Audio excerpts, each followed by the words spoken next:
Swimming the Rio Grande. It is Sunday, and the sun is an Aztec god, so powerful you can go blind if you stare at it too long. After so many months of anxiety and stress, it is a blessing to be on spring break, to feel at home again in Mexico, to float on our backs, close our eyes, and just relax while mommy sits on a blanket and watches us from the riverbank with her eagle eyes.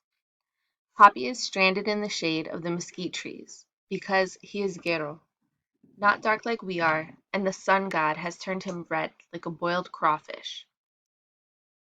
As for me, today, I am a bronzed mermaid, weightless and swift. My hair floats before me like seaweed as I pierce the golden surface of the river and come up for air. Paco is a predator, swimming underwater, trying to scare us by nipping at our toes with a clothespin. His shark belly is big and swollen with warm river water and cold hot dogs that he snuck out of the ice chest when mommy wasn't looking.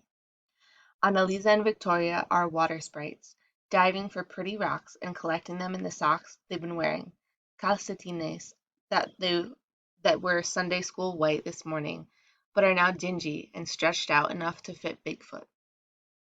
Come Monday morning, mommy will shake her head and say, "Ay, Chihuahua," as she pulls the calcetines over her knuckles and scrubs them hard against each other.